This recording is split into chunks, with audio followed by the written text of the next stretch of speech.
que toi, tu le sais? Non. Est-ce que tu trouves que c'est un avantage pour toi, ça? Oui. Les 4 premiers sont allés à l'école anglaise. La dernière, elle a commencé en maternelle en français. Parce que quand ils nous ont enlevé l'école, ici à Wilson's Point, bien, j'ai pensé que ce serait mieux pour elle d'aller à l'école de Miscoussant, parce que c'était moins loin. Puis j'aime autant que les enfants soient bilingues, on va dire. J'aime autant qu'il y a à l'école française, puis comme ça. Vous êtes française d'origine. Est-ce que votre mari n'a pas d'objection à ça? Non, non.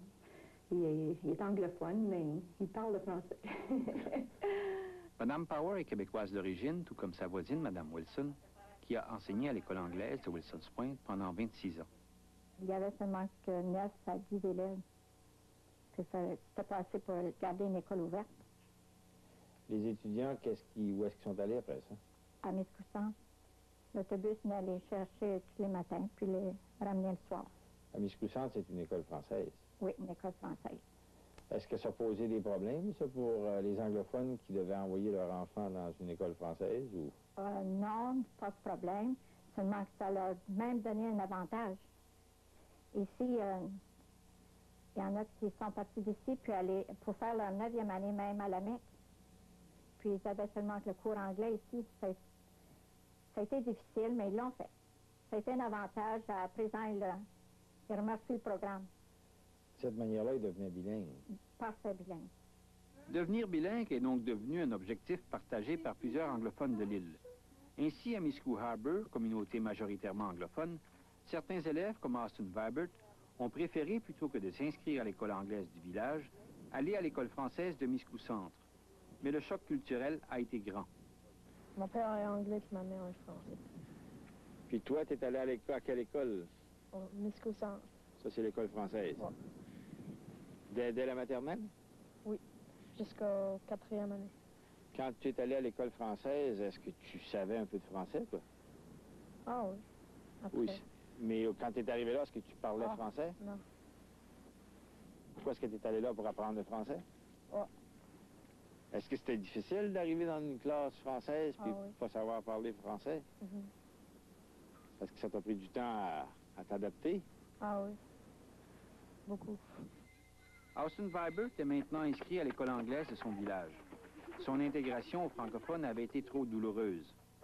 Bien qu'à Miscou, il n'y ait pas de conflit linguistique ouvert, il demeure entre les deux groupes linguistiques un fond d'animosité qui remonte au temps où les anglophones possédaient les poissonneries et payaient des salaires de misère, et où les relations entre catholiques et protestants étaient sacrilèges. Je dirais que les relations maintenant ne sont pas tendues comme, on dirait, moi, ça fait 40 ans que je suis à Miscou. Les relations entre anglais et français ne sont pas tendues comme dans ce temps-là, comme à ce temps-là. C'était plus tendu, il y a oui. Ça se mêlait moins, les gens se mêlaient moins. C'est ça. Pour commencer, nous autres, on ne pouvait pas aller à leur église, entrer dans leur église, puis communiquer avec eux autres, les approcher. On a fait la permission d'aller seulement aux funérailles, au mariage. Mais déjà là, ça faisait un mur, là. Maintenant, on peut aller. On dirait que ça assouplit l'attitude des gens, là, vis-à-vis eux. C'est davantage une question de religion que de langue, oui, si je comprends bien. Oui. L'écuménisme s'est rendu jusqu'à Miscou. L'écart entre les religions s'est là aussi atténué. Les relations patron-employé du temps où Miscou avait d'importantes usines à poissons sont également choses du passé. Le rapprochement des deux communautés est aussi attribuable à la nécessité de s'entraider pour affronter les inconvénients de l'isolement. À la formation des glaces tard l'automne et au dégel le printemps, l'île de Miscou est à toute fin pratique coupée du monde extérieur puisque la traversée est impossible. Donc au moins 2 semaines par année où le traversier ne fonctionne pas, sans compter les fois où il tombe en panne, comme ce fut le cas pendant 2 jours, au moment où nous avons tourné ce reportage. C'est d'ailleurs en raison de ces inconvénients que les élèves francophones de la 9e à la 12e année restent en pension à Shippagan ou à la Mecque, plutôt que de voyager en autobus à l'école secondaire de Shippagan. Les élèves anglophones du niveau secondaire doivent eux aussi quitter l'île pour poursuivre leur étude à Bathurst. Si le ministère de l'Éducation paie la pension et les frais de transport pour ramener ses élèves chez eux toutes les fins de semaine, il n'y a pas si longtemps, ces enfants devaient rester en pension de septembre jusqu'à Noël et du début janvier jusqu'à la fin de l'année scolaire. Il fallait qu'ils pensionnent dans des maisons étrangères. Alors, c'était beaucoup difficile, mais c'était aussi un avantage pour les élèves. En quel sens dites-vous ça? Bien, s'ils n'étaient pas allés à Bathurst, ils n'auraient pas pu poursuivre leurs études. Puis, tous les enfants qui ont été à Bathurst ont gradué. Parce qu'il Ils n'y ont avait, continué. pas assez d'étudiants ici sur l'île pour justifier la Non. construction d'une école secondaire. Oh non, même à présent, il n'y en a pas assez. Les élèves de Miscou n'en sont pas leurs premiers inconvénients. L'école de Miscou Harbour ne compte que 16 élèves. L'institutrice, Shari Smith, y enseigne toutes les matières sauf le français langue seconde, de la première à la 8e année inclusivement. Elle affirme que les enfants ne se plaignent pas de devoir aller à Bathurst plus tard pour poursuivre leur étude. They were really looking forward to going to school in Bathurst. Actually, they'll go for the grade 9 year. School here only goes until grade 8. And do they express reservation about that? Not so far. They haven't at all, no. There don't seem to be any reservations on their part.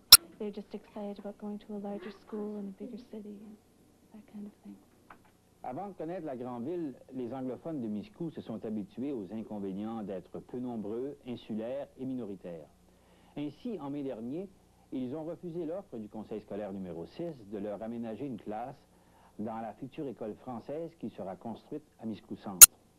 Même si leur enfant avait pu ainsi avoir accès à un gymnase et à une cafétéria, les anglophones ont refusé par référendum cet arrangement d'école bilingue. Ils se sont prononcés par la même occasion pour relever du district anglais de Bathurst plutôt que du district français de Shippagan-Lamec. D'ailleurs, le transfert de responsabilité entre les deux districts est en train de se faire. L'intégration d'un certain nombre d'anglophones de Wilson's Point à la majorité française, par le biais de l'école, semble donc avoir réveillé les consciences au danger de l'assimilation. Bien difficile pour les Acadiens de les emblâmer. Que moi, si j'étais dans la même situation, peut-être que je ferais la même chose. Voyez-vous, ici, on ne veut pas laisser périr notre langue. C'est ça.